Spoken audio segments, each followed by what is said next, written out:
perhatikan di sana. Kemudian di sini saya juga alumni juga. Kalau tadi dari Kak Disam ya, Ketua Panitia tadi menyampaikan ini ada kegiatan dengan IPB. Saya juga kader konservasi, cuma bukan dari IPB, jadi kader konservasi Taman Nasional Gunung Merapi. Dulu pertama kali masuk itu di tahun 2015. Alhamdulillah sampai sekarang masih aktif berkegiatan di Taman Nasional Gunung Merapi. Baik, untuk perkenalannya mungkin itu saya sharing profil saya.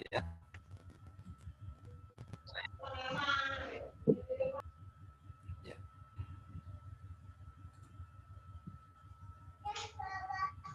Oke, sudah terlihat ya teman-teman semuanya. Ya. Jadi nanti untuk pada pagi hari ini ya kurang lebih sekitar 4-5 menit ke depan kita akan berdiskusi bersama tentang beberapa hal, utamanya memang tentang pandemi ini dan apa hubungannya dengan kelestarian lingkungan kita. Dan nanti kita mungkin akan sedikit menyinggung tentang pembangunan berkelanjutan karena kemarin di request oleh Kak Disam ya. Ini Kak ada salah satu poinnya itu tentang pembangunan berkelanjutan. Tetapi nanti mungkin kita tidak detail, hanya pengantar saja untuk poin ini karena pembangunan berkelanjutan itu memerlukan banyak sekali sudut pandang karena dia memang melibatkan banyak disiplin ilmu ya. Teman-teman yang di IPB pasti juga lebih paham untuk pembangunan berkelanjutan ini, mulai dari ekonomi, sosial, pendidikan, dan memang sangat banyak karena memang tujuannya itu untuk kelestarian bersama, baik dari ekonomi manusia maupun dari lingkungan. Baik, tidak berpanjang lebar, pengantar dulu. Jadi kemarin juga diminta memberikan pengantar sekilas ya. Jadi di sini kita tidak perlu menjelaskan apa itu lingkungan, karena semuanya sudah tahu lingkungan itu apa. Kemudian yang menjadi poin penting di sini adalah kita.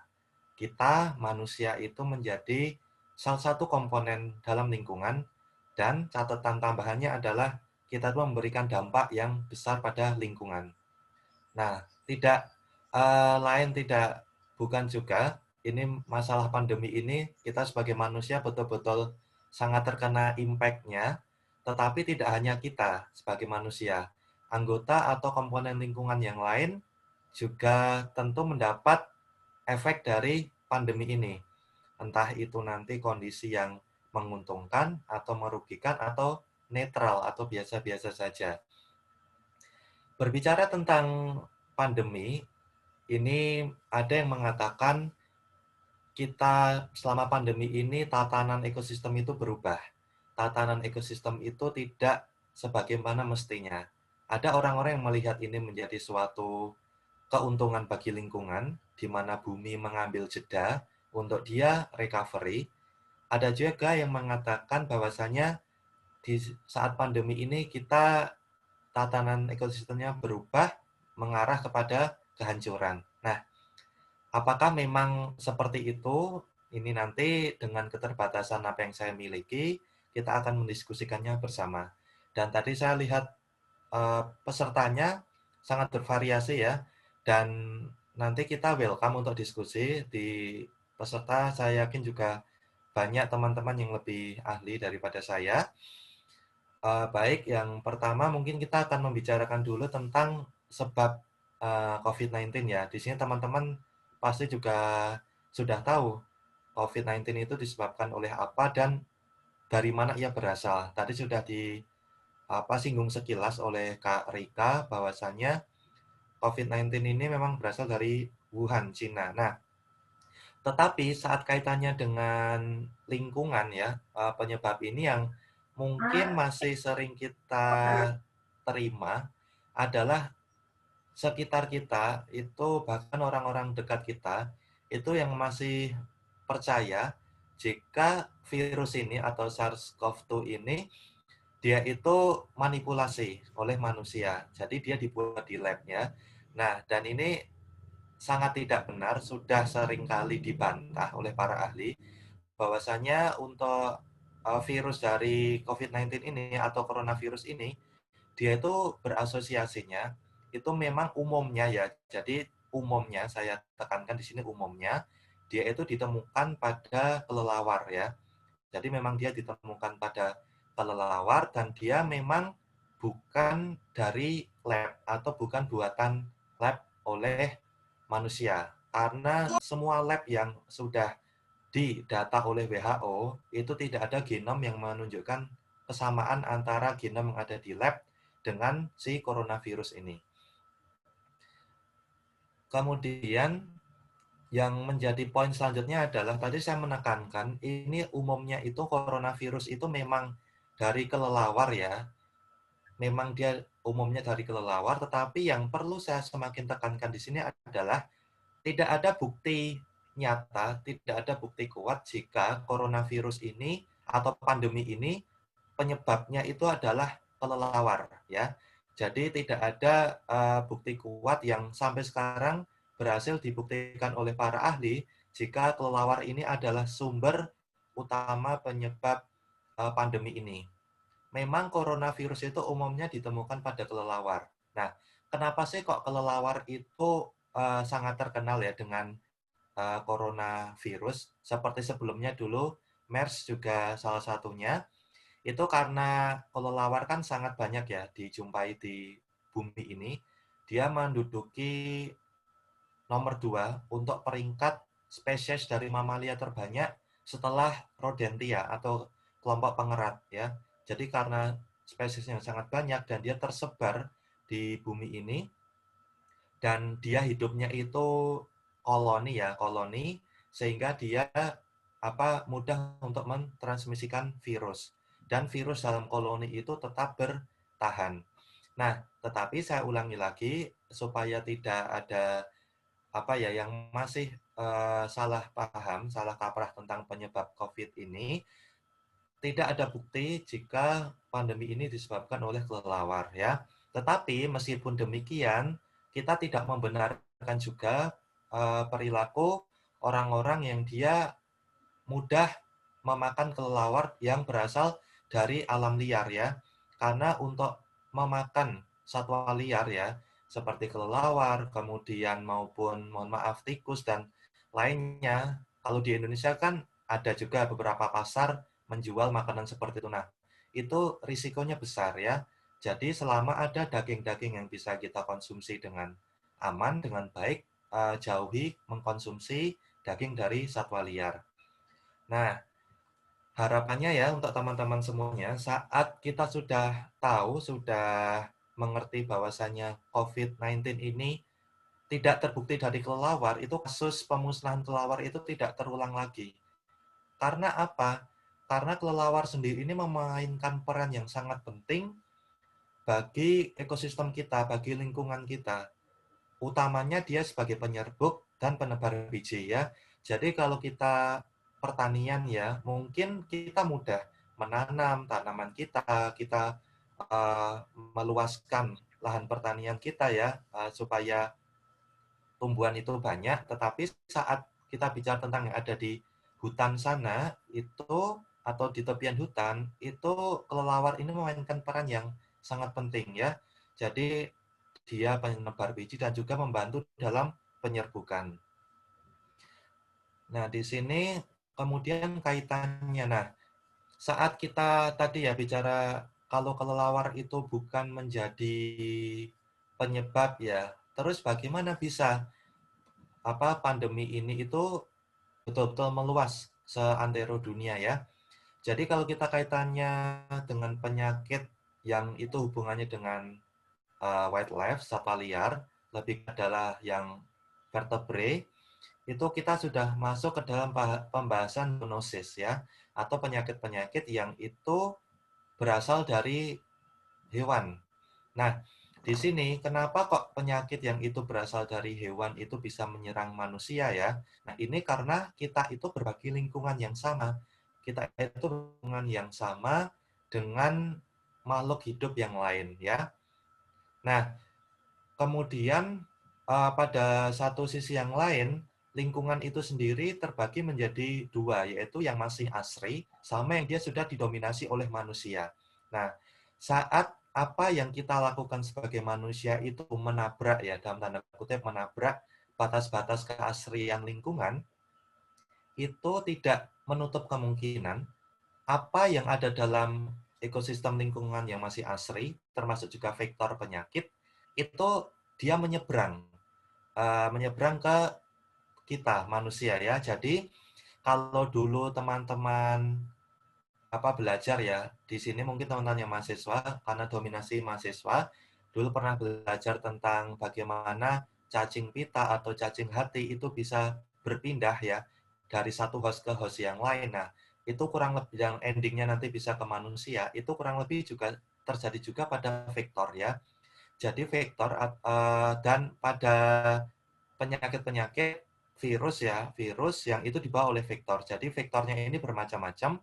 Dia ada nyamuk, kemudian ada kelelawar juga. Nah, ini saat dia lingkungannya yang dalam tanda kutip tempat tinggalnya itu dia terjamah oleh manusia dan manusia mendominasi, itu bisa jadi dia masuk ke dalam manusia. Nah, ini untuk contohnya sangat banyak. Teman-teman nanti mungkin bisa searching ya tentang bagaimana kasus malaria. Malaria yang ada di kelompok pekerja tanaman sawit ya. Jadi di salah satu kawasan di Borneo itu ada pembukaan lahan ya, ada pembukaan lahan. Nah, di situ malaria itu sebenarnya nanti hostnya itu nanti dia di maka kera. Tetapi saat dia bersinggungan dengan manusia karena kita dengan kera itu genetiknya bisa dikatakan ada kemiripan, itu dia bisa berpindah melompat kepada manusia. Nah, itu awal mulanya apa? Awal mulanya ketika habitat si kera itu dirambah oleh manusia. Nah, itu nanti teman-teman baca di internet itu sudah banyak untuk bukti-buktinya. Ini juga pernah saya dapatkan materi ini dari teman saya yang dari Kementerian Kesehatan ketika memberikan materi awal tahun ini ketika awal-awal pandemi COVID-19. Baik, kemudian, nah ini, saat ini kita masuk nih kepada baik buruk COVID-19 untuk lingkungan. Nah, tadi sudah disampaikan oleh Kak Moderator Kak Rika juga tentang corona ini, ada yang bukti-bukti memang menunjukkan dia baik, ada yang sebaliknya. Nah, di sini saya ini ingin mendengar dari peserta ya, dari teman-teman peserta, mungkin bisa memberikan gambaran awal ya. Jadi silakan menyampaikan pendapat teman-teman, apakah COVID-19 ini dia itu lebih memberikan kebaikan atau keburukan untuk lingkungan. Silakan bisa raise hand, nanti teman-teman panitia mungkin bisa membuka mikrofonnya untuk mempersilakan berbicara.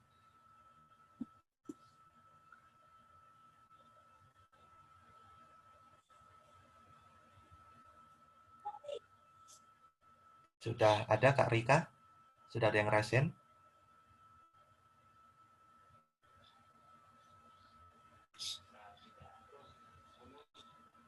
Teman-teman yang mau berpendapat nih mengenai pandemi COVID ini sebenarnya banyak baiknya atau buruknya nih. Nah, boleh langsung raise hand. Nanti akan di-unmute oleh host.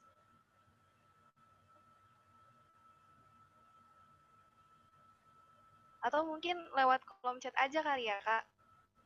Oke, boleh, baik.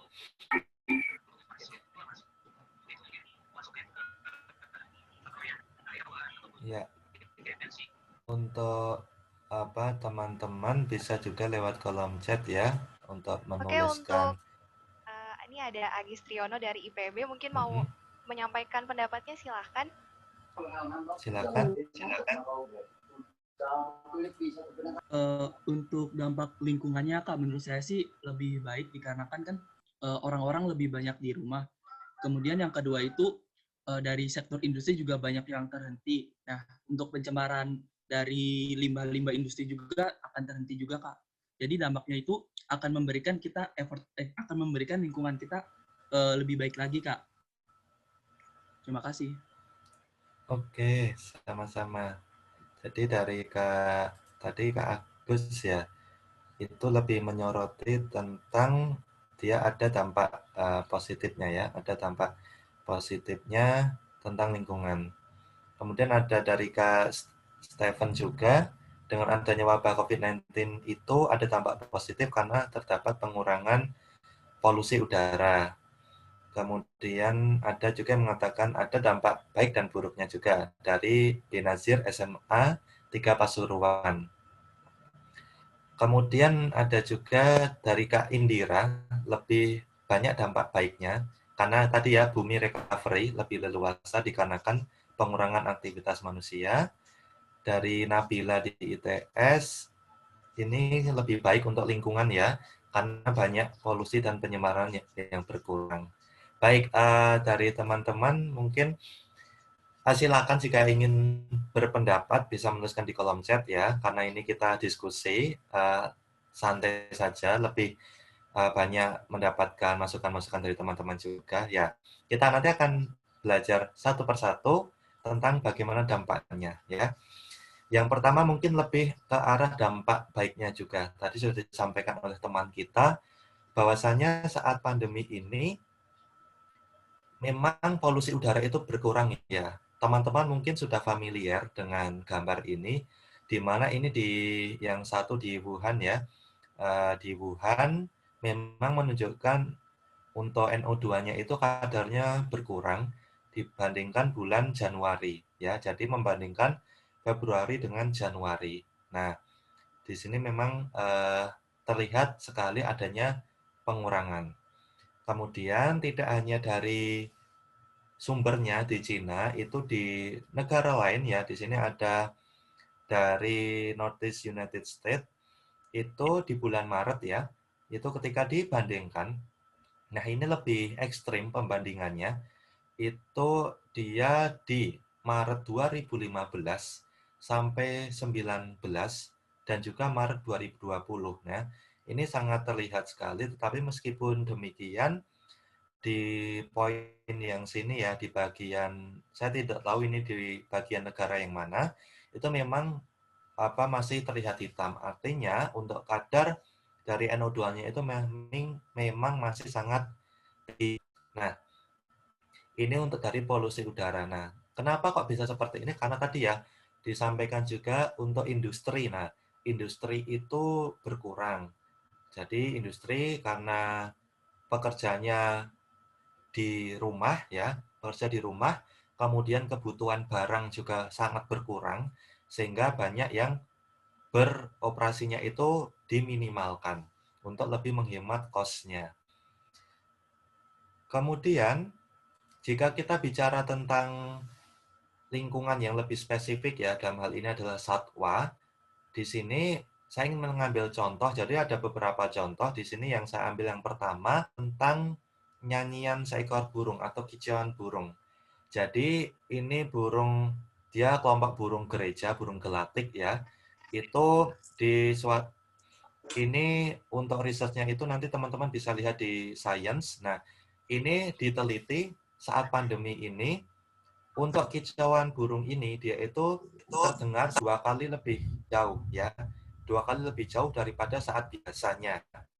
Nah, kemudian dan suaranya itu lebih tenang juga, lebih tenang daripada biasanya. Nah, ini sebenarnya efek dari apa? Efek dari kebisingan yang berkurang ya. Jadi ini itu jika kita pelajari lebih lanjut ya, nanti saat kita belajar tentang ekologi, itu ini memberikan keuntungan bagi burung ini utamanya ketika mencari pasangan ya. Karena mencari pasangan atau mempertahankan teritori. Jadi saat dia mencari pasangan, itu tidak serta-merta pasangannya itu berada pada jarak yang dekat ya. Jadi terkadang pasangannya itu berada pada jarak yang jauh. Sehingga saat adanya kebisingan dari suara mesin, suara pabrik, itu pasangannya atau calon pasangannya itu bisa tidak mendengar kicauan dari pejantan. Tetapi dengan adanya pandemi ini, kicauan dari pejantannya ini terdengar lebih jauh, paling tidak 2 kali dari biasanya. Nah, ini memang salah satu yang menunjukkan bagaimana pandemi ini memberikan keuntungan bagi lingkungan. Kemudian nanti teman-teman akan banyak ya menemui untuk bukti-bukti dari sumber di internet maupun teman-teman bisa merasakan secara langsung ya. Kalau teman-teman yang di Jakarta tadi ya bisa melihat apa langit yang biru ya. Jadi apa melihat langit yang cerah. Nah, mungkin itu salah satu kondisi yang sangat jarang ditemui di Jakarta sebelum pandemi, tetapi alhamdulillah dengan pandemi ini teman-teman bisa melihat ya, tetapi nggak tahu ini apakah saat sudah ada PSBB transisi ini, langitnya masih tetap cerah atau kembali ke arah sebelum pandemi. Nanti teman-teman mungkin bisa bercerita. Nah, bukti lainnya itu banyak sekali, nanti mulai dari bagaimana puncak Himalaya yang terlihat pertama kali sejak 30 tahun terakhir, hingga teman-teman mungkin lebih awal justru melihat yang ini, hewan-hewan itu masuk di kota ya, hewan-hewan masuk di kota ketika dia lockdown ya. Nah, kalau di kota-kota di Indonesia, kira-kira masih ada nggak hewannya ketika lockdown kemarin masuk ke kota? Kayaknya ini ya, tidak ada laporan ya hewan-hewan masuk di kota-kota di Indonesia yang lockdown.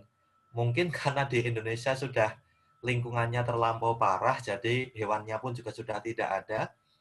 Berbeda dengan negara-negara yang lain, apalagi negara maju, kota besarnya itu masih ramah dengan satwa liar, atau di sekitar kota besarnya itu masih ramah dengan satwa liar. Sehingga saat kota besarnya itu lockdown, satwa liar itu bisa leluasa ke kota. Mungkin berbeda dengan negara-negara kota-kota besar di Indonesia ya, karena terlihat saat lockdown itu tidak ada fenomena hewan liar masuk ke kota besar ya. Nah, tapi kalau teman-teman memiliki pengalaman pribadi nanti bisa kan.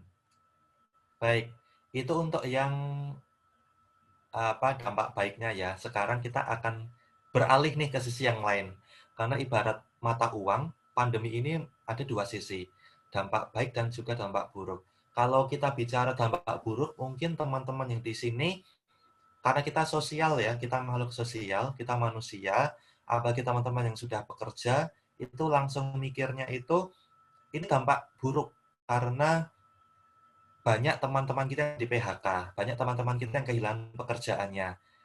Kemudian bagi ibu-ibu, terutama mama-mama muda, ini tuh bikin kami pusing. Anak-anak di rumah itu belajarnya jadi betul-betul merepotkan oleh merepotkan orang tua ya.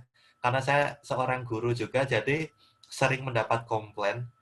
Mister ini gimana anak saya kok gini. Jadi ada yang mulai bingung dari cara penggunaan aplikasi, kemudian ada yang bingung cara pengumpulan tugasnya bagaimana. Nah, itu memang dianggap dampak buruk adanya pandemi ini karena menyebabkan pembelajaran jarak jauh. Nah, tetapi saat kita bicara tentang lingkungan, dampak buruknya itu juga tetap ada ya.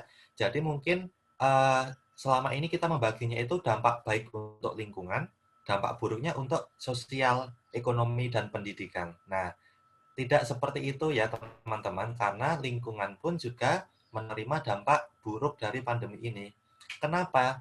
Ini yang pertama adalah mungkin bagian dari kita ada yang lupa bahwasanya beberapa makhluk hidup itu memiliki kekerabatan yang dekat dengan manusia. Dan sayangnya, beberapa makhluk hidup itu adalah hewan yang dia terancam punah, seperti gorila Himalaya. Nah, ini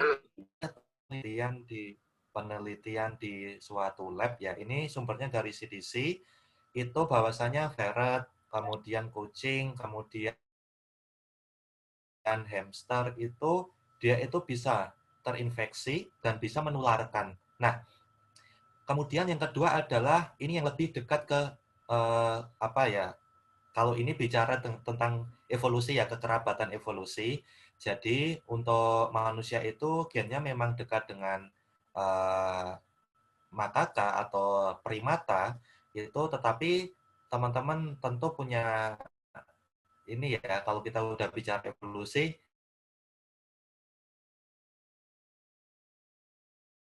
ya bahas itu di sini. Nah, tetapi yang menjadi paling penting adalah bagian kelompok rentan terkena COVID-19 ini juga ya. Jadi coba bayangkan saat virus ini ya, yang dari satwa liar melompat kepada manusia dan ini bisa melompat ke satwa liar yang lainnya. Nah, kita sebagai manusia ya dengan dokter ya, dokter manusia itu saja kolaps, kita kewalahan menghadapi pasien-pasien yang itu notabene manusia. Nah, bagaimana dengan teman-teman kita dokter hewan ya yang jumlahnya itu tidak sebanyak dokter yang untuk manusia ya. Saat mereka harus menghadapi pandemi ini, jika COVID-19 ini nanti betul-betul menjadi pandemi untuk kelompok satwa liar juga. Nah, sehingga ini memang menjadi dampak buruk dan semoga tidak sampai menyerang ke satwa liar yang ada di lingkungan hutan sana. Karena kalau nanti dia sudah bisa pindah ke host ya, pindah ke host melompat ke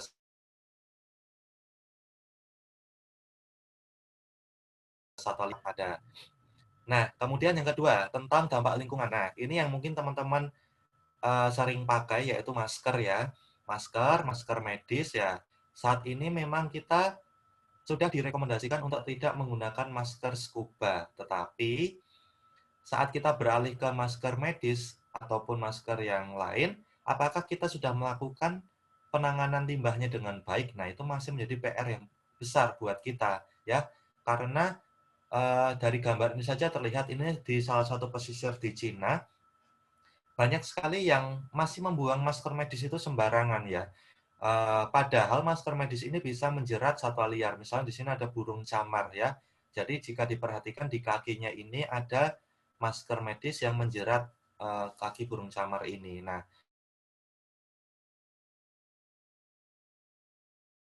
ya. Kemudian, nah ini. Nah, saat kita menghadapi pandemi ini ya, itu lingkungan itu menerima dampak buruk, itu sangat banyak untuk lininya, itu termasuk juga yang menyerang kawasan taman nasional, kawasan konservasi, misalnya pertama di Afrika ya. Jadi jangan salah saat pandemi ini bukan berarti manusia itu semuanya itu terus diam di rumah. Nah, justru para pencuri ini, tanduk para pencuri cula, itu dia itu lebih mudah berkeliaran ya. Nah, jadi bahkan di sini disebutkan pencuri cula untuk badak itu justru dia meningkat ya, meningkat di Taman Nasional.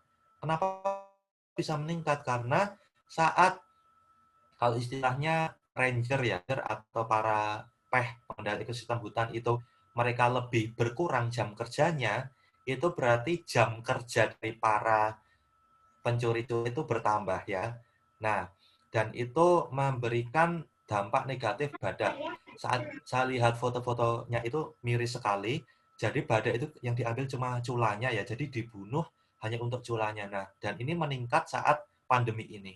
Nah, alasannya apa? Utamanya ekonomi ya. Ekonomi saat ekonomi orang yang mencuri itu dia berkurang, dia perlu mendapatkan penghasilan tambahan. Nah, kemudian ini di Indonesia juga ada. Jadi ini mungkin masih dalam bentuk pertanyaan ya, apakah COVID-19 ini memberikan efek pada peningkatan perburuan kelompok burung Phasianidae.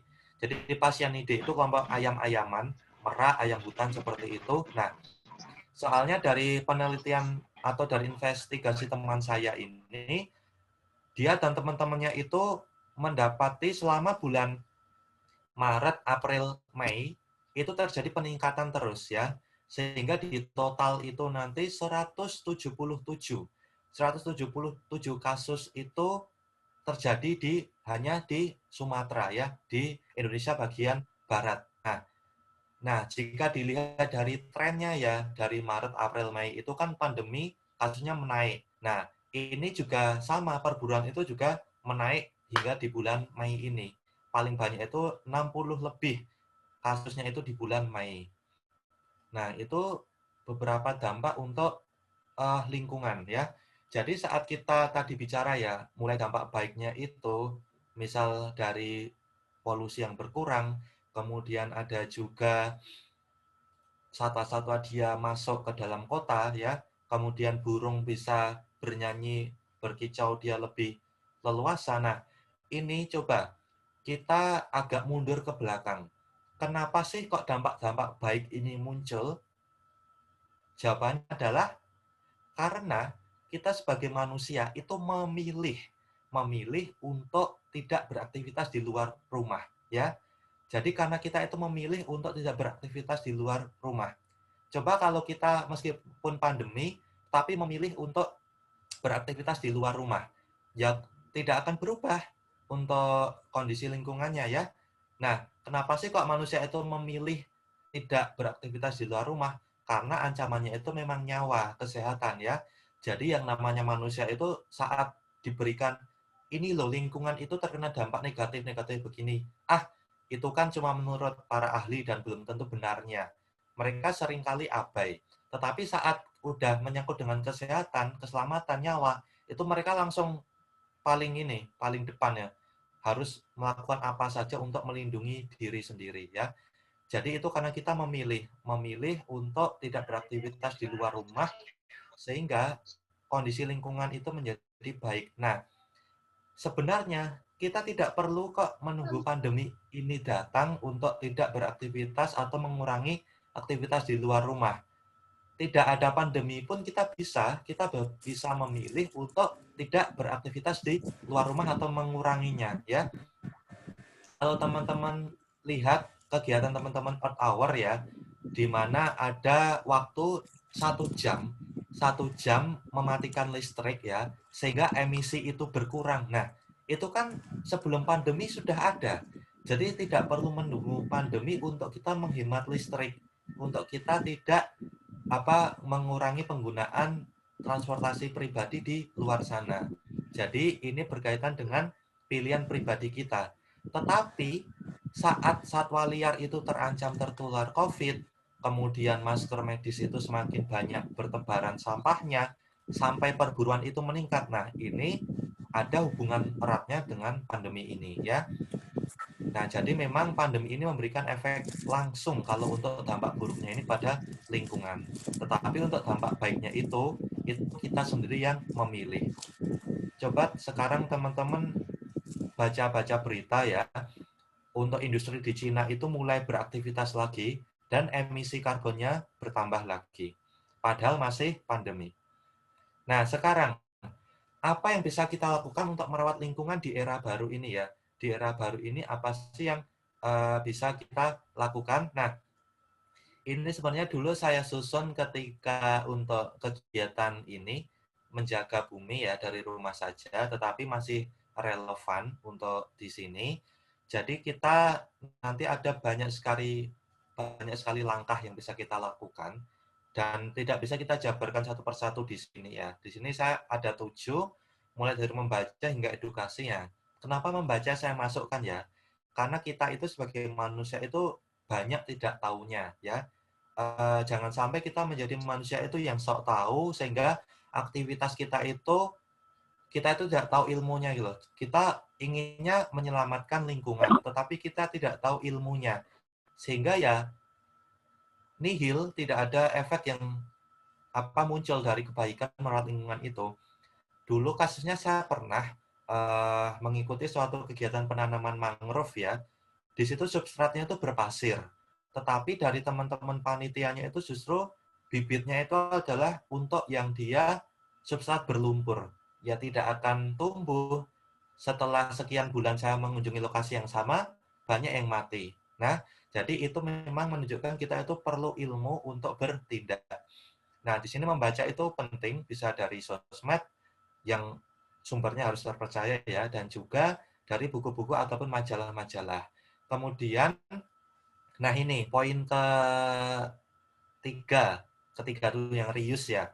saat kita beraktivitas di rumah, ya kita sering menggunakan barang-barang. Nah, itu coba barang-barang yang sudah tidak kita pakai ya, mumpung kita di rumah saja, coba dipilih mana yang masih bisa digunakan kembali, mana yang tidak. Nah, kemudian ini buat teman-teman ya, terutama yang putri-putri yang lebih banyak waktu di rumah, lebih banyak waktu untuk belajar memasak, saat membeli sayuran itu coba untuk dasar batang dan juga akarnya itu jangan dibuang, tetapi coba ditumbuhkan kembali ya. Itu bisa untuk membantu merawat lingkungan juga. Jadi saat kita tidak bisa beraktivitas di lapangan dalam arti sebenarnya, yaitu di hutan, di kawasan yang sering kita kunjungi, itu kita bisa menciptakan sendiri lapangan hijau kita di rumah kita. Nah, kemudian gunakan sapu tangan.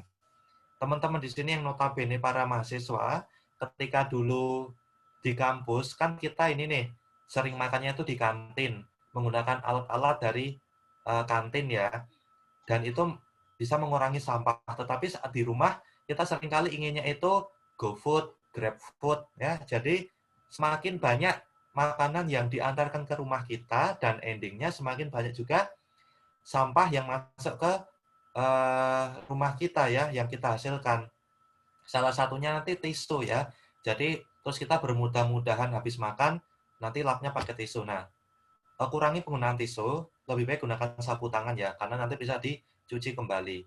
Kemudian di sini ada hemat listrik dan air juga. Untuk hemat listrik itu, misal pandemi itu mungkin baru yang muncul adalah kita sering melakukan webinar ya. Jadi saat webinar ini kita seringkali menggunakan banyak listrik ya. Itu coba saat kita sudah selesai webinarnya, laptop tidak terpakai, HP tidak terpakai, coba listrik-listrik itu dimatikan. Kita hemat mulai dari kamar kita, ruang tamu kita ya. Jadi mulai dari yang kecil karena meskipun kecil tetapi coba bayangkan saat ini dilakukan oleh jutaan manusia yang sama, bahkan miliaran manusia yang sama. Tentu impact-nya akan sangat besar. Kemudian ini karena sering sudah mulai masuk musim hujan juga, jadi manfaatkan air hujan ya.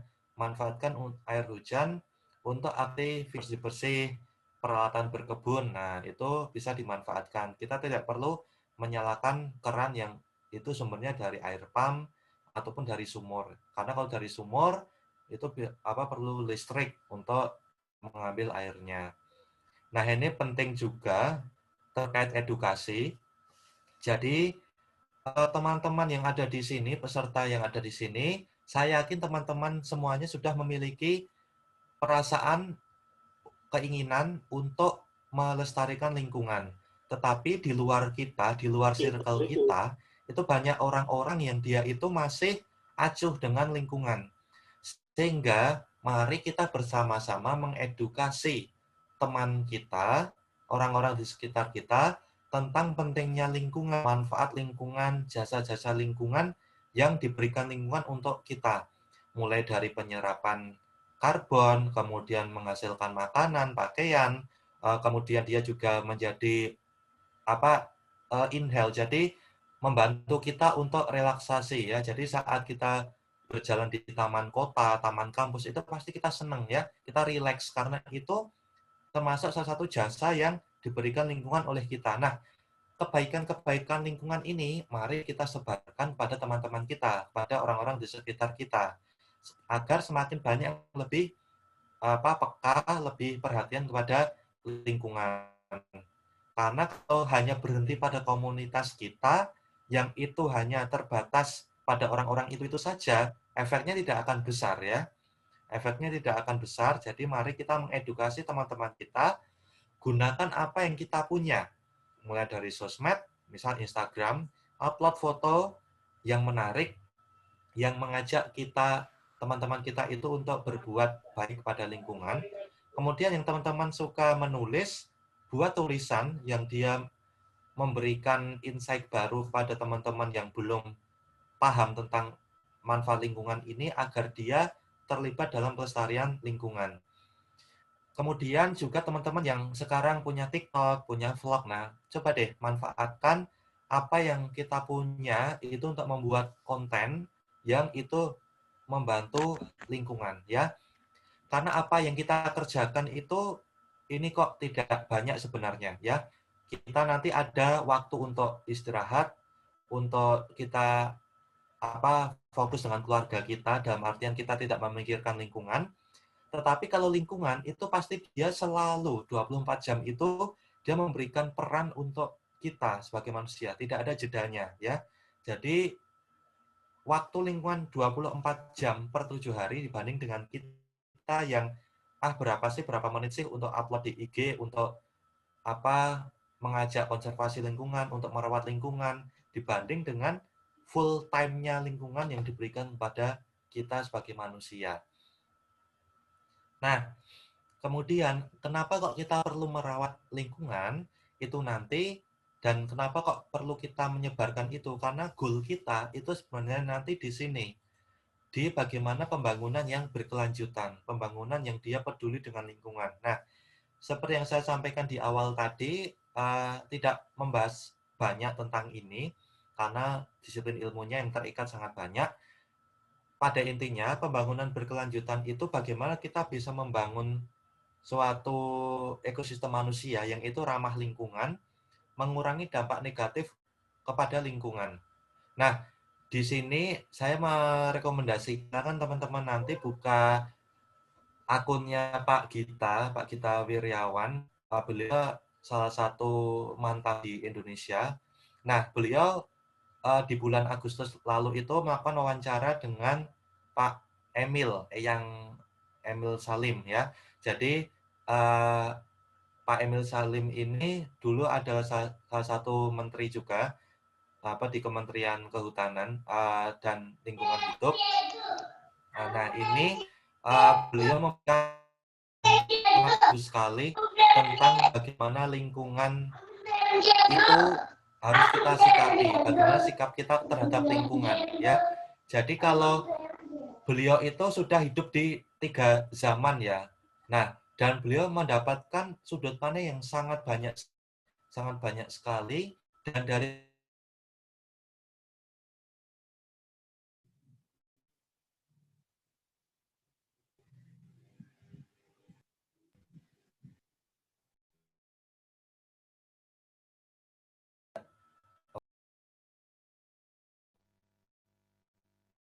Kayak masih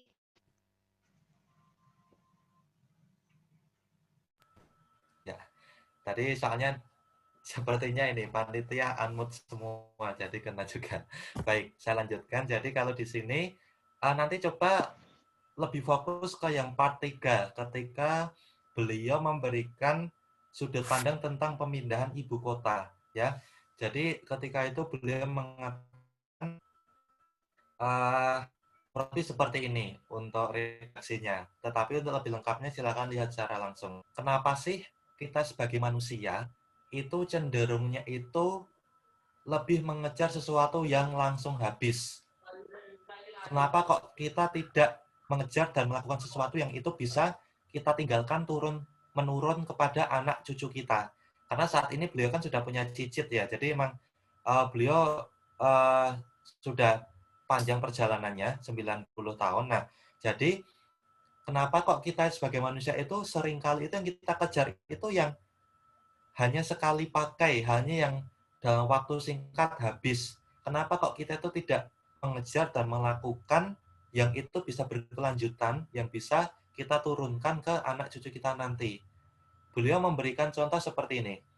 Kenapa kok dulu itu, dari dulu ya, kita itu seperti raja-raja yang dia mengejar hanya kekayaan, hanya mengejar kekuasaan, yang dimana kita sama-sama tahu pasti kerajaan-kerajaan itu udah tidak ada semua. Nah, kemudian beliau menambahkan, kenapa kita tidak mengejar seperti para ilmuwan.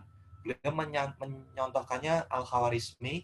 Kenapa kok kita tidak seperti Al-Khawarizmi yang aljabarnya itu bisa, yang dia temukan itu bisa terpakai sampai sekarang gitu loh, ya. Jadi mungkin saat kita bicara tentang lingkungan ya, kita bicara tentang lingkungan, kalau teman-teman terbiasa dengan dunia taman nasional, itu teman-teman nanti akan mengenal yang namanya Galen. Galen itu salah satu tokoh yang penting di perkembangan Taman Nasional di Amerika Serikat. Nah, kenapa sih kok pemikirannya Galen itu yang tidak kita lestarikan untuk konservasi Taman Nasional itu loh? Kenapa kok kita itu cenderung mengejar materi? Nah, beliau menggarisbawahinya di situ. Kenapa kita lebih suka mengejar yang segera habis? Nah, kenapa kok kita tidak mengejar yang lingkungan yang asri, yang dia dengan ekonomi itu bisa berdampingan, yang efeknya itu bisa diterima sampai anak cucu kita, bahkan cicit kita nanti. Nah, di sini dari saya cukup sekian, teman-teman, yang sebagai penutup ya, bukan penutup diskusi, tapi penutup materi, lebih ke arah saat pandemi ini, utamanya tetap jaga kesehatan kita ya. Karena apa yang saya sampaikan tadi, utamanya saat kita ingin mengedukasi teman-teman di sekitar kita, itu tidak akan bisa kita lakukan ketika hanya sakit ya. Nah, jangan sampai kita sampai terpapar COVID-19. Jadi tetap jaga kesehatan. Jadi sebelum teman-teman mengajak orang lain untuk menjaga kesehatan lingkungan, itu mari kita jaga kesehatan diri kita sendiri. Budayakan jaga jarak, budayakan untuk cuci tangan, kemudian menggunakan masker ketika pergi dan berkerumun di banyak orang. Nah, ini yang sampai sekarang tuh saya lihat itu masih salah salah persepsi. Kita kalau keluar rumah itu pakai masker. Tapi saat kita sudah sampai di kumpul kita dengan teman-teman kita, yang kita tidak tahu teman-teman kita itu berasal dari mana, kita maskernya kita lepas. Nah, jadi usahakan saat berkumpul pun masker juga tetap kita pakai ya. Jadi masker itu untuk melindungi kita, untuk menjaga kesehatan kita agar tidak terkena corona, bukan agar kita tidak terkena razia polisi di jalan ya. Jadi jangan salah persepsi. Pakai masker di mana saja yang itu banyak orangnya, tetapi saat di rumah teman-teman yakin keluarga sehat atau teman-teman bahkan sudah swab test sudah negatif semua, nah silakan dilepas maskernya. Seperti itu Kak Rika, terima kasih, saya kembalikan kepada Kak Rika. Baik, terima kasih Kak Yono telah menyampaikan materinya dengan baik. Jelas sekali ya poin-poin yang didapat mengenai isu COVID-19 ini gitu. Mulai dari penyebab COVID itu sendiri, bagaimana virus dari ini bisa ke manusia, serta setiap itu pasti ada hikmahnya yang positif dan negatifnya. Oke, kita sudah melaksanakan sesi penyapari. Selanjutnya saya buka sesi tanya jawab ya.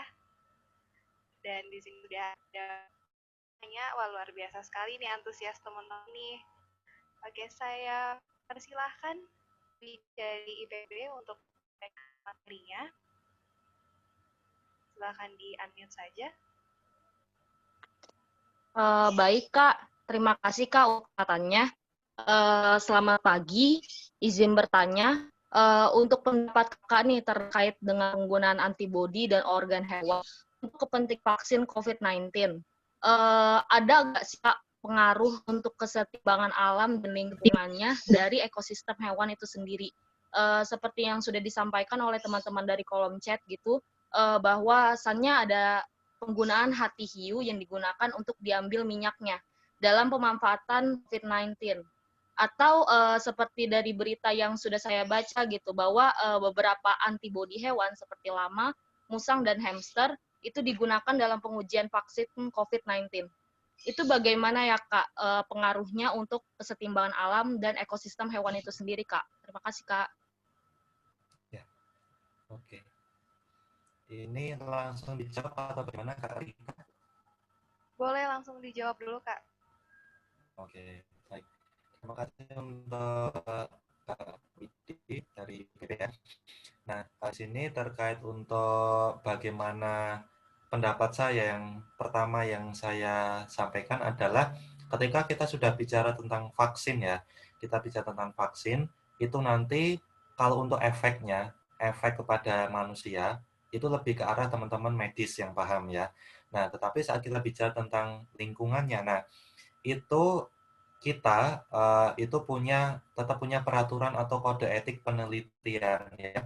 Punya kode etik penelitian yaitu tidak eh, tidak seharusnya dilanggar oleh para peneliti yang dia meneliti vaksin. Nah, terkait untuk pengambilan sampel dari hewan-hewan yang itu satwa liar ya, yang saya pahami karena saya juga punya teman-teman dokter hewan juga, cukup sering beraktivitas bersama, terutama untuk pemasangan tanda pada satwa liar, termasuk juga chip, itu saat kita berinteraksi itu, saya mendapatkan wawasan dari teman-teman dokter.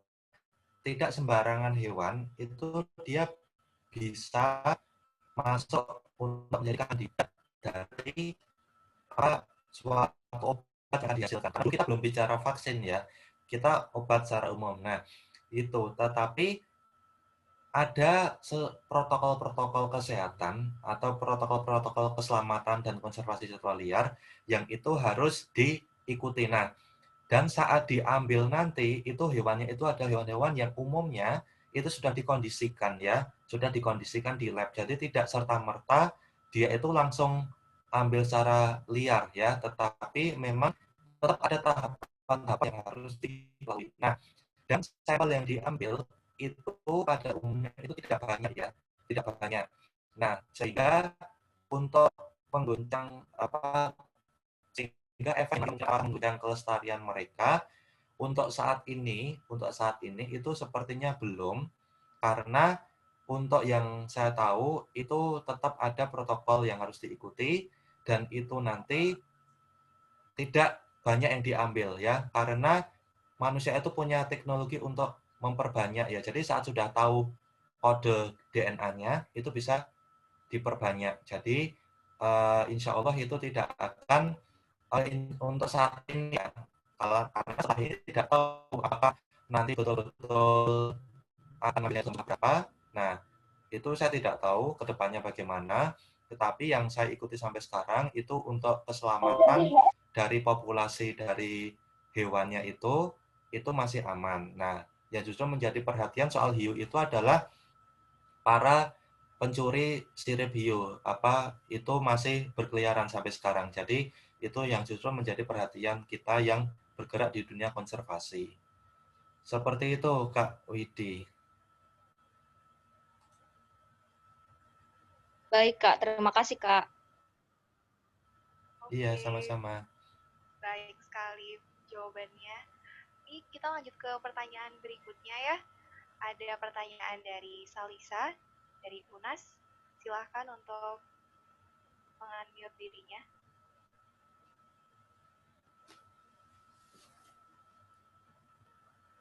Saya ingin bertanya, apakah virus COVID-19 ini bisa, kalau di Artmap mungkin kita bisa setelahnya. Apakah virus COVID-19 ini bisa mengkontaminasi yang ada di sekitar lingkungan yang misalkan yaitu pada satwa dan tumbuh-tumbuhan, kan katanya kan COVID ini bisa mengkontaminasi yang di sekitar lingkungan tuh. Nah, apakah bisa virus ini bisa menempel di hewan-hewan atau tumbuhan-tumbuhan gitu lewat udara? Ini sekian pertanyaan dari saya. Oke. Terima kasih. Pertanyaannya jadi Kak Salisa ya tadi ya. Kak Salisa dari UNAS ya. Di sini tadi untuk pertanyaan tentang hewan itu memang ya, jadi COVID-19 ini dia bisa berpindah ke hewan ya. Beberapa report sudah menunjukkan bahwasanya anjing dan kucing yang domestik ya, itu bisa terkena COVID-19. Nah, tetapi saya belum menjumpai adanya artikel dari jurnal yang menunjukkan setelah dari anjing atau kucing itu berpindah ke manusia. Sampai sekarang saya belum menemukan, tetapi kalau memang anjing dan kucing hewan domestik yang dia terpapar itu sudah ada risetnya dan memang bisa mengenai lingkungan sekitar, dalam hal ini adalah hewan. Tetapi untuk tumbuhan, saya tidak tahu apakah dia bisa masuk atau tidak ya. Karena saat kita bicara virus ya, kalau kita mengenal misal tobacco mosaic virus itu TMV yang ada di tumbuhan-tumbuhan tembakau yang dia menyerang tembakau, itu tentu virusnya itu berbeda dengan virus yang ada pada untuk satwa atau animalia atau dari kingdom animalia. Jadi antara plante dan juga animalia itu memiliki spesifikasi masing-masing. Termasuk juga COVID-19 ini sendiri, yaitu yang saya tahu untuk bisa dia mereplikasi dirinya, dia perlu memerlukan protein yang namanya AC2. Jadi mungkin teman-teman pernah dengar, jadi protein yang ada di tubuh kita itu bermacam-macam, termasuk yang namanya reseptor yang AC2 itu yang spesifik nanti harus berikatan dengan untuk COVID-19 ini. Makanya dia COVID-19 itu menyerangnya adalah organ respirasi, karena reseptornya yang AC2 itu dia berada di organ respirasi. Nah, kemudian saat apakah tumbuhan itu bisa kena, mungkin kalau saat ini dia menempel ya. Jadi COVID-19 yang dia menyebar melalui droplet ya. Kalau mungkin kita ini sering merawat tanaman ya, merawat tanaman. Saat kita bersin itu jangan diarahkan ke tanaman. Jadi tetap budayakan protokol kesehatan dengan siku kita seperti ini. Jadi tetap ditutup ya. Karena droplet itu bisa menempel di berbagai macam benda ya. Jadi di sini saya garis bawahi di menempel dan itu memiliki lama masa menempel yang berbeda-beda. Plastik antara kayu, antara besi, kain itu memiliki masa menempel yang berbeda-beda juga. Seperti itu Kak Salisa. Ya, baik Pak. Terima kasih jawabannya. Iya, sama-sama. Oke. Baik, teman-teman, aku mau kembali mengingatkan untuk tetap stay di room hingga akhir acara karena akan ada link presensi ya, dan peserta yang mendapatkan sertifikat hanya yang mengisi link presensi. Oke, balik lagi ke pertanyaan. Ini sudah ada Ilham Dava dari UPI. Silakan Ilham untuk menonaktifkan, mengunmute. Silakan. Baik, sudah. Assalamualaikum, perkenalkan nama saya Ilham Dava Ridwan dari Kewirausahaan UPI. Saya ingin bertanya dari sisi entrepreneurship-nya. Jadi saya kan jualan tanaman nih, saya udah mulai bulan Maret kalau nggak salah, Maret belajar. Saya mau bertanya, apakah tanaman hias ini akan terus berlangsung setelah pandemi? Mulai banyak anak muda sampai orang tua banyak membeli tanaman hias, dan ini menjadi titik cara pergeseran gaya hidup. Dan itu pertanyaan yang pertama. Dan yang kedua, untuk pribadi menjual produk seperti ini bukanlah mudah. Saya berharap dengan customer yang belajar dari nol dan harus edukasi pasar dingin, karena dalam pasar tanaman hias sendiri pasarnya kecil, biasanya hanya dari kelompok ibu-ibu saja, dan sellernya pun sedikit namun udah gede gitu. Menurut Mas Yono, bisakah anak muda ini untuk dijadikan pasar dan untuk diedukasi sehingga mereka bisa lebih menghargai alam di sekitarnya dan tidak hanya melihat tanaman itu hanya berupa sebuah daun saja? Terima kasih. Ya, terima kasih kembali. Baik, sebelum saya jawab, mungkin nanti teman-teman yang di sini kalau mau cari tanaman hias silakan menghubungi Mas Dava ya. Silakan menghubungi beliau saja. Nah, gini Mas, kalau untuk masa entrepreneurship ya, ini memang salah satu lini yang terkena efek dari pandemi ini, baik positif maupun negatif ya. Jadi kalau tadi lebih ke arah bagaimana pasarnya ini nanti masih bisa ada setelah pandemi, kita memang berharapnya ini pandemi segera berakhir, tetapi kita tidak berharap lapangan pekerjaan yang teman-teman miliki itu berakhir juga ketika pandemi ini berakhir. Jadi di sini nanti bagaimana cara atau strategi Mas Dava sendiri untuk memasarkan produk ini atau tanaman-tanaman hias yang dimiliki. Jika sekarang ranahnya itu yang masih sumbernya itu masih ibu-ibu, masih kecil untuk pasarnya itu, bagaimana nanti untuk menyasar mahasiswa? Nah, itu perlu dicari solusinya bersama. Nah, terkait dengan mahasiswa, apakah bisa dengan konservasi tadi? Jadi isu-isu tentang konservasi itu bisa digunakan ya. Kalau mau digunakan silakan mau mempromosi untuk konservasi ya. Dan harapannya nanti bisa mendongkrak penjualan dari tanaman itu bisa saja karena memang tidak bisa kita pungkiri tanaman-tanaman itu memberikan efek yang baik untuk lingkungan rumah kita. Jadi bisa dalam tanda kutip promosinya itu menggunakan isu konservasi. Jadi bagaimana mengajak teman-teman mahasiswa itu untuk melakukan konservasi pelestarian lingkungan itu dari rumah mereka. Caranya bagaimana? Caranya dengan menanam tanaman. Nah, terus kalau nggak ada tanaman bagaimana? Ya beli itu para masyarakat yang bisa bisa Mas Dava. Seperti itu Mas. Mungkin kurang memuaskan ya Mas, karena memang untuk saya sendiri, saya juga pecinta tanaman ya. Jadi di depan kamar saya itu mulai dari tanaman yang dia kering, dalam artian seperti sukulen kayak gitu, sampai teratai, lotus itu ada. Jadi kalau saya lebih sukanya itu karena ya itu memberikan efek kesenangan bagi kita.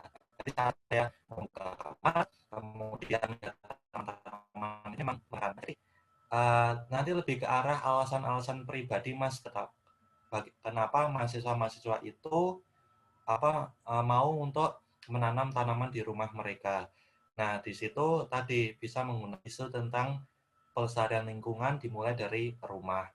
Dan kalau Mas Dava punya sosial media ya, yang itu untuk entrepreneurnya itu, Mas Dava bisa sesekali itu menggunakan strategi memberikan info tentang pelestarian lingkungan. Jadi tidak hanya sekadar mengunggah produk-produk yang dijual, tanaman-tanaman yang dijual, tapi gunakan strategi bagaimana yang masyarakat itu tahu apa manfaatnya ketika menanam di rumah. Seperti itu Mas Dava. Ya baik, emang ya Terima tanaman hias kasih, itu, Pak. tanaman hias itu emang lagi tren juga ya sekarang kan. Orang pada jadi gemar planting gitu, suka nanam-nanam di rumah. Oke, lanjut ke pertanyaan berikutnya. Ada Monica dari UNER, silahkan untuk menyampaikan pertanyaannya. Baik, saya ingin bertanya. Saya Monica Sri dari UNAIR. Saya ingin bertanya kepada narasumber, seperti yang kita ketahui bahwa dampak COVID ini ada yang baik maupun buruk bagi kehidupan makhluk hidup yang ada di dunia. Dan dampak buruk salah satunya ialah seperti contoh diambilnya cula badak oleh pemburu yang tidak bertanggung jawab. Namun seperti yang kita ketahui, mereka juga membutuhkan dana untuk membantu kehidupan mereka di masa pandemi seperti ini. Jadi pertanyaan saya, bagaimana cara pemerintah ataupun saran kreatif kita sebagai sesama makhluk sosial yang saling tolong-menolong untuk membantu mereka dalam memenuhi kebutuhan hidup mereka dengan cara yang halal. Karena seperti yang kita ketahui, banyak pekerjaan di instansi-instansi mereka itu terhenti, ataupun mereka membuka usaha, namun usahanya itu tidak berjalan dengan baik semasa pandemi ini. Mungkin itu pertanyaan saya, Pak. Terima kasih. Ya, sama-sama Kak Monica. Ya, betul sekali ya yang disampaikan Kak Monica tadi. Memang ada dampak buruknya, terutama masalah ekonomi. Nah, di sini bagaimana sih nanti kita mencari solusi bersamanya?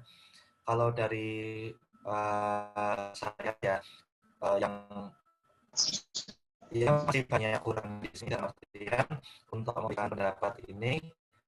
Yang pertama itu yang saya yakini, kita itu tidak bisa berpindah dari satu hal ke hal yang lain Itu jika tidak ada penggantinya. Jadi kita tidak bisa pindah dari si A ke jika tidak ada si B gitu. Jadi kita itu kalau mau misal masyarakat itu tidak memburu hewan untuk ekonomi, ya harus ada penggantinya. Harus ada penggantinya berupa hal lain yang mendapatkan keuntungan dari hal itu, tidak dengan cara memburu. Di sini coba saya ingin share salah satu hal.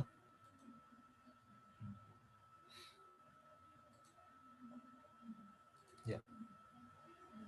Mungkin relevan. Sudah terlihat ya untuk fotonya.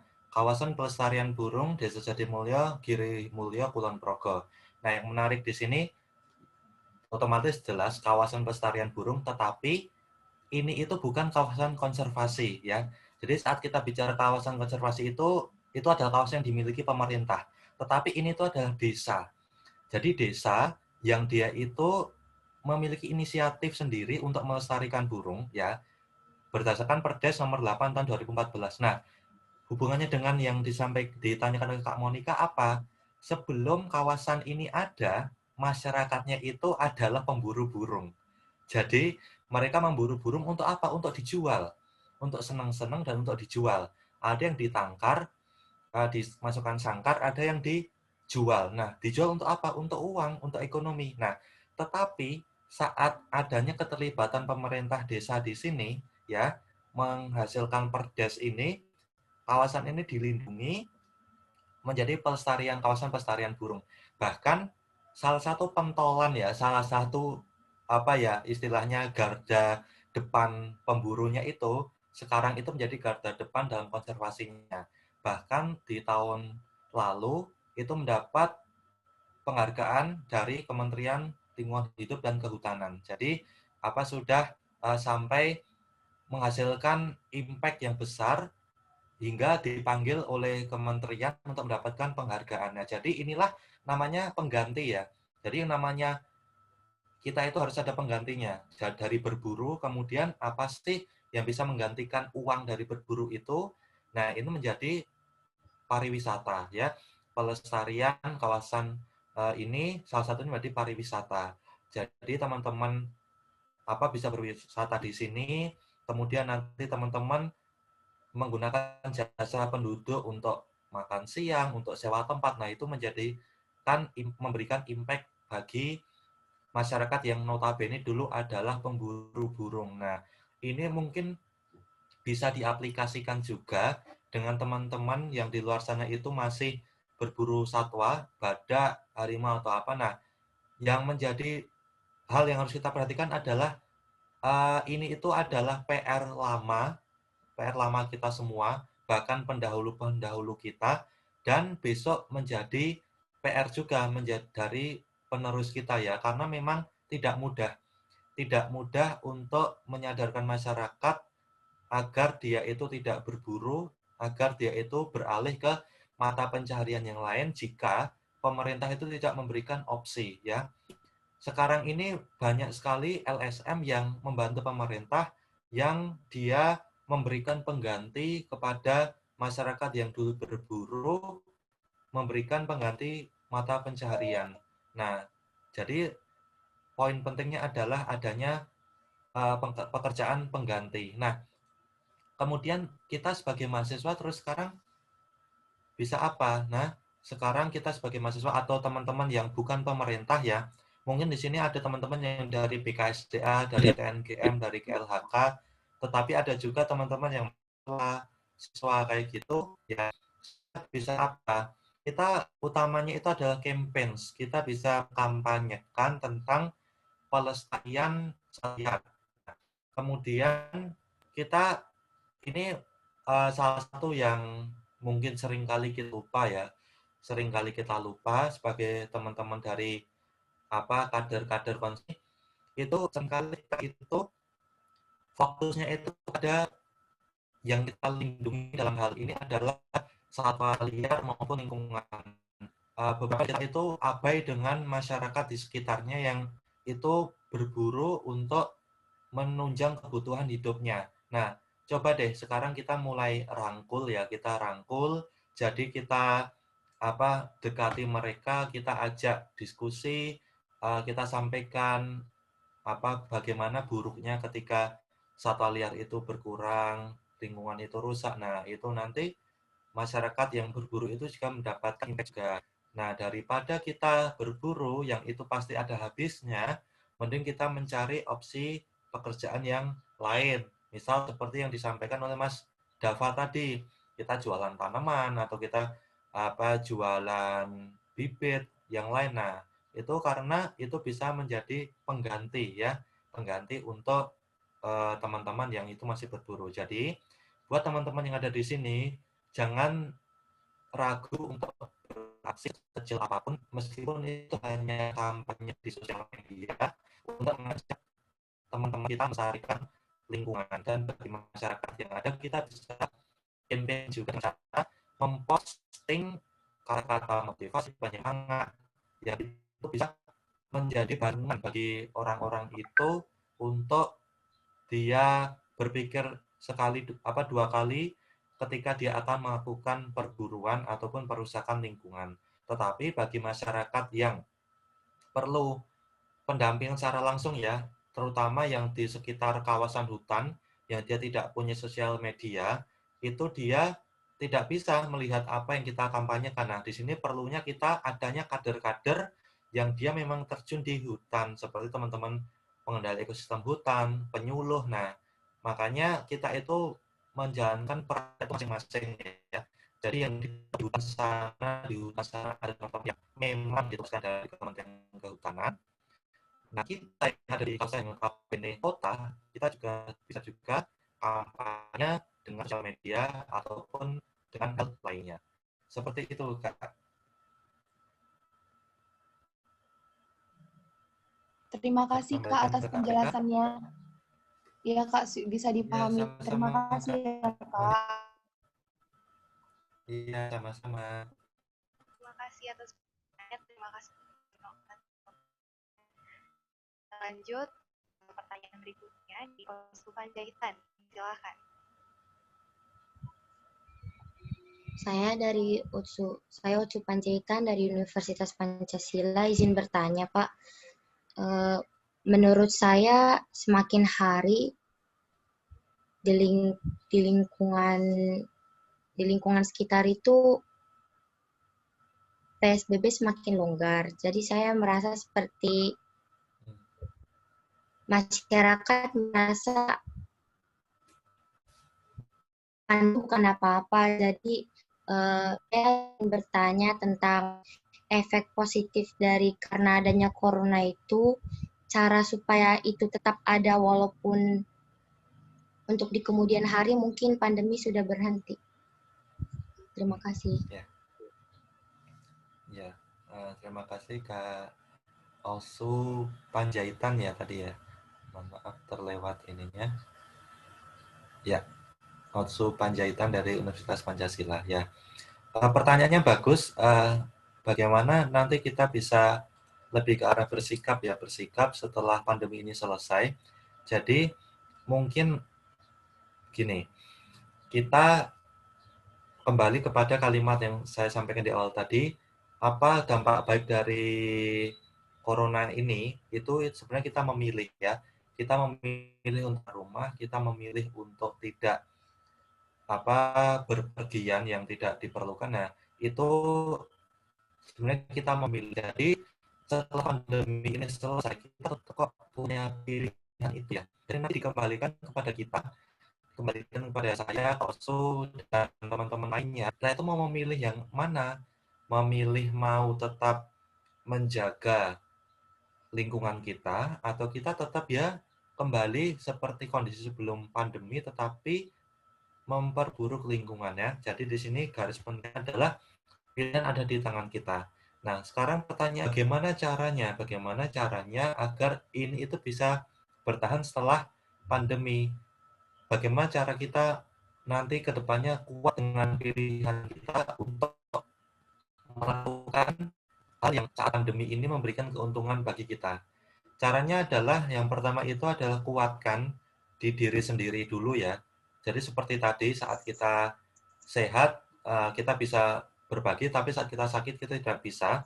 Jadi kuatkan di diri kita sendiri dulu untuk memilih itu dan memegangnya dengan kuat. Jadi saat Kak Osu mungkin memiliki kebiasaan tidak traveling ya, tidak sering traveling ya, karena tidak kita mungkin salah satu penyumbang emisi karbon besar itu adalah adanya transportasi yang digunakan untuk traveling. Nah, jadi kita traveling itu perlu ya. Saya sendiri tidak setuju saat ada yang mengatakan kita tidak perlu berwisata. Jadi kita itu perlu berwisata juga, kita perlu bertraveling, tetapi traveling yang berkelanjutan yang perlu kita lakukan ya. Jadi kita misal suka traveling, nah jika dulu kita traveling bisa sepekan itu 2 kali di weekend terus ya, Sabtu Ahad Senin. Nah coba deh kita sekarang milih, aku mau mainnya itu, jalan-jalannya itu ketika hari Sabtu aja deh, hari Ahadnya itu aku mau stay di rumah aja, aku mau merawat tanaman. Atau katakanlah, oh minggu ini aku jalan-jalan nih, minggu depan aku nggak usah jalan, aku minggu depan di rumah aja. Jadi itu kita sendiri yang pilihan untuk memilih ya. Dan itu sebenarnya pertanyaan yang saat kita menanyakan bagaimana cara untuk menjaga lingkungan, tidak pernah terlepas dari jejaringnya, memperluas orang lain. Setelah diri kita oke, setelah diri kita beres ya, kita udah yakin, sudah bisa membudayakan aktivitas bermanfaat sama pandemi ini ketika besok setelah pandemi, itu coba ajak keluarga kita ya, ajak keluarga kita. Dan kita itu bisa dengan cara merefleksikan dengan mengajak mereka untuk berpikir ke belakang tentang manfaat-manfaat pandemi yang kita dapatkan ya. Jadi dan ini yang perlu kita lestarikan setelah pandemi juga. Jadi itu jadi diri untuk meyakini. Jadi saya bicara seperti ini bukan berarti saya hanya dengan Kak Osu ya, tapi juga dengan semuanya saja yang ada di sini. Silakan kuatkan diri untuk kedepannya tetap menjaga perilaku-perilaku sehat dan perilaku-perilaku untuk kelestarian lingkungan, agar setelah pandemi ini kita tetap bisa menjalankannya. Ya, jadi dimulai dari diri kita sendiri dan dimulai dari hal-hal yang kecil. Kalau kita ke pasar atau kita ke warung ya, kita bawa saja sendiri, misal makan ya, makan, kalau kita beli ya, coba deh beli ke tetangga kita ya, beli makanan-makanan yang itu produk lokal. Nah, ini penting juga untuk saya sampaikan, karena saya pun juga sebelumnya itu tidak sampai terpikir pada hal ini, yaitu saat kita berbicara tentang emisi karbon ya, saat kita bicara tentang emisi karbon kan berkurang pandemi ini. Karena apa? Karena travelnya itu berkurang. Perjalanan baik itu untuk wisata atau untuk perjalanan yang lain seperti pengantaran produk termasuk juga makanan itu berkurang. Nah, kemarin ketika saya berdiskusi dari Earth Hour, itu ada program namanya itu makanan dari lokal di sekitar kita. Manfaatnya apa sih? Mengurangi perjalanan makanan-makanan yang diimpor ke kota kita ya. Jadi mengurangi makanan-makanan yang melangganan, karena minat makanan yang dari luar kota atau otomatis perjalanan wisatanya nanti kurang. Katakanlah satu perusahaan ya, itu mengirim makanan itu katakanlah 10 ton, 10 ton itu dikirim oleh 5 armada. Nah, tetapi saat kita pasarnya itu hanya 8 ton ya, 8 ton, itu kan berarti satu armada yang berkurang. Saat ada armada yang berkurang, pasti tidak akan digulung. Untuk apa kita mengirim 5 armada, tetapi isinya itu hanya 4, kan buang-buang bahan bakar. Nah, mending kan armada satunya tidak kita kirimkan. Nah, sehingga efeknya apa? Tidak ada emisi karbon yang dihasilkan oleh satu armada ini, sehingga ini bisa mengurangi emisi karbon. Nah, ini sangat mudah sekali untuk kita logikakan sebenarnya. Jadi, aktivitas kita sekecil apapun, bahkan membeli pangan lokal dari sekitar kita, itu sebenarnya memberikan dampak baik untuk kelestarian lingkungan kita. Seperti itu, Kak Oso. Terima kasih. Mohon maaf bila merepotkan. Iya, sama-sama. Baik, terima kasih Kak Yono. Terima kasih juga atas teman-teman. Pertanyaannya banyak banget ternyata ya. Tapi waktu kita terbatas, jadi si tanya jawab ini kita cukupkan. Untuk nanti bila Kak Yono berkenan bisa jawab di luar forum ya. Seperti itu. Oh, iya. Saya mungkin ya izin lagi ini juga alamat email jika nanti ada pertanyaan. Kemudian teman-teman juga nanti bisa juga di Instagram ataupun saya punya akun di Biodiversity Warriors. Jadi nanti buka saja Ramadiono Widodo di halaman di web BWKHT. Ya, itu Kak Rika, terima kasih. Oke, baiklah, tak terasa ya diskusi tadi sudah selesai. Selanjutnya ada penyerahan cenderamata kepada narasumber sebagai bentuk apresiasi kami. Oleh karenanya saya undang Ketua Pelaksana untuk menyerahkannya. Silakan kepada Isa. Oke, baik. Terima kasih, Rika. Saya akan memberikan sekaligus sertifikat kepada pembicara kita yang sangat luar biasa ini, kepada Kak Ramadiono Widodo. Terima kasih Kak Disam. Semoga yang sedikit ini bermanfaat buat kita semua. Terima kasih kembali kepada Kak Yono. Oke teman-teman, saya juga mau mengabarkan untuk penanya terbaik, nama-namanya akan diumumkan kader lingkungan. Teman-teman bisa follow kaderlingkungan.ipb dan BMKM_hijau. Nah, untuk nanti teman-teman yang terpilih ya sebagai penanya terbaik, silahkan DM Instagram Kader Lingkungan dan jangan lupa di-follow. Oke, kita beranjak ke acara berikutnya. Ya, tak lengkap ya bila suatu acara atau kegiatan itu tidak diabadikan, maka dari itu saya mengharapkan teman-teman untuk membuka kameranya, menghidupkan kameranya, kita akan foto. Untuk itu saya serahkan kepada panitia yang bertugas.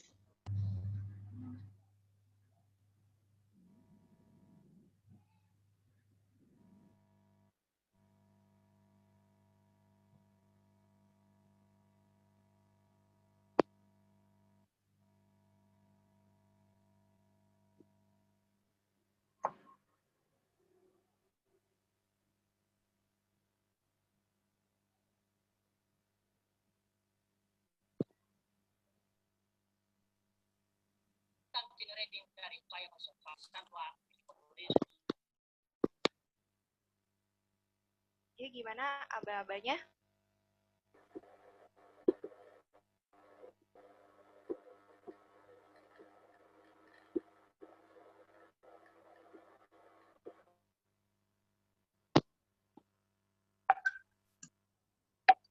Oke, udah siap ya. Semuanya jangan lupa senyum ya, mumpung ini masih tanggal muda gitu. Jadi senyumnya harus sumringah.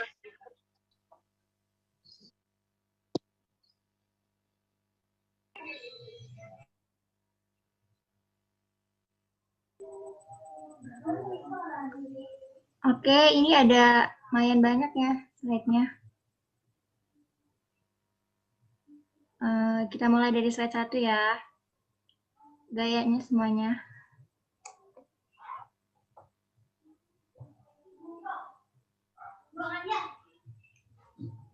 Satu, dua, tiga.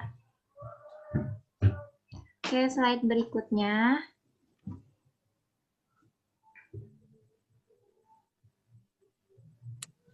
Sebentar. Ini webinar 1,3 jam, ntar habis. Apa itu, Adik?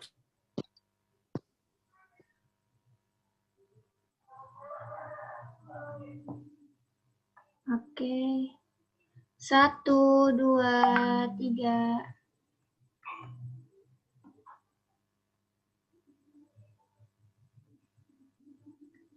Oke, slide selanjutnya.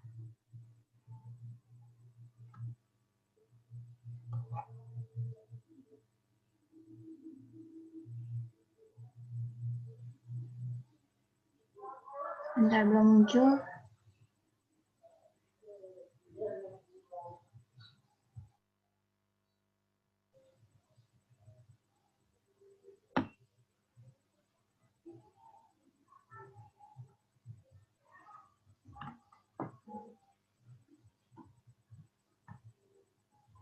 Sebentar, belum muncul mukanya. Jaringan aku kayaknya.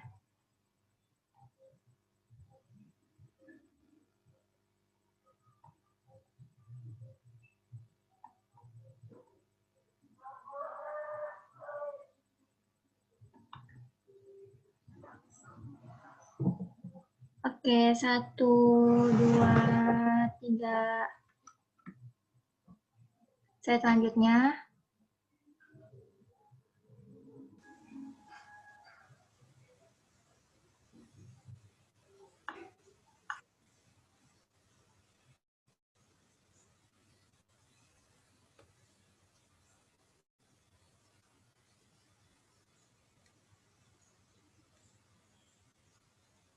Oke, apa sudah semua nih?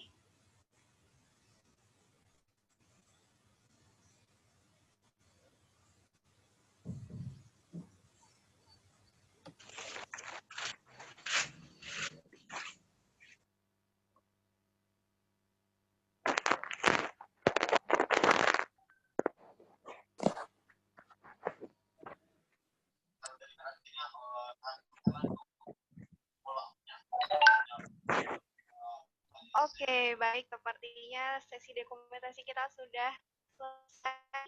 Terima kasih panitia yang bertugas. Nah, teman-teman, tak afdol rasanya jika kita menutup acara hari ini tanpa diiringi dengan doa penutup. Maka dari itu saya mengundang Saudara Yoga untuk membaca doa penutup. Kepada Yoga, waktu dan tempat saya persilakan. Assalamualaikum warahmatullahi wabarakatuh. Mohon sebelumnya izin MK sinyal sedang kurang bagus. Baiklah, izinkan saya untuk memimpin doa kali ini. A'udzubillahi minasyaitonirrajim. Bismillahirrahmanirrahim. Alhamdulillahirabbil alamin. Wassalatu wassalamu ala asrofil anbiya'i wal mursalin wa ala alihi wa sahbihi rasulillahi ajma'in. Allahumma rabbana taqabbal minna salatna wa yamanna ruhana wa qu'udana wa tadarruana wa takhashu'ana wa ta'abudana wa tamim takhshirana ya Allah ya rabbal alamin. Allahumma inna ala zikrika wa sukrika wa husni ibadatik. Rabbana zalamna anfusana wa illam taghfir lana wa tarhamna lanakunanna minal khashirin. Rabbana la tu'akhizna in nasina aw akhtana. Rabbana wa la tahmil alaina isran kama hamaltahu 'alal ladzina min qablina. Rabbana wa la tuhammilna ma la taqata lana bih. Wa'fu 'anna waghfir lana warhamna anta maulana fansurna 'alal qaumil kafirin. Allahumma inna nas'aluka salamatan fid din wa afiatan fil jasad wa ziyadatan fil ilm wa barakatan fil rizq wa taubatan qabdal maut wa rahmatan indal maut wa maghfiratan ba'dal maut. Allahumma hawwin alaina fi syakaratil maut wan najatan minan nar wal afwa indal hisab. Rabbana la tuzigh qulubana ba'da idh hadaitana wa hab lana min ladunka rahmah. Ya Allah, ya Tuhan kami, pagi ini kami telah melaksanakan acara web. Berkahilah acara kami ini, dan semoga ilmu yang kami peroleh dapat bermanfaat dalam kehidupan kami. Rabbana atina fid dunya hasanah, wa fil akhirati hasanah, wa qina azabannar. Wa adkhilnal jannata mal abror. Ya Aziz, ya Ghaffar, ya Rabbal alamin. Subhana rabbika rabbil izzati amma yasifun, wa salamun walhamdulillahi rabbil alamin. Wassalamualaikum warahmatullahi wabarakatuh. Waalaikumsalam warahmatullahi wabarakatuh. Terima kasih Yoga atas banyak doanya. Alhamdulillah kita telah sampai di penghujung acara. Dari diskusi kali ini dapat kita simpulkan munculnya wabah COVID-19 ini mesti ada catatan penting untuk seharusnya tidak memelihara atau mengkonsumsi satwa liar ya. Dan juga supaya tidak berdampak ke seluruh penjuru dunia. Nah, juga harapan itu dapat menjadi sumber pemikiran kita tetap menjaga lingkungan, pembangunan berkelanjutan agar manusia juga memanfaatkan sumber daya alam dan tetap peduli terhadap ekosistem sekitar. Nah, semua pihak dan masyarakat penting melek ekologi menjamin keberlanjutan pembangunan. Nah, teman-teman, terima kasih banyak kepada narasumber yang telah menyampaikan materi. Tak lupa saya mengapresiasi kepada para partisipan yang masih bergabung atas semangatnya dari pagi hingga menjelang siang ini. Semoga banyak ilmu yang didapat untuk diaplikasikan dalam kehidupan sehari-hari. Saya Rika mewakili panitia yang bertugas menyampaikan mohon maaf atas salah kata dan perbuatan. Ingat pesan Ibu, stay healthy dan stay safe dimanapun kalian berada. Akhir kata, terima kasih. Wabillahi taufiq wal hidayah. Wassalamualaikum warahmatullahi wabarakatuh.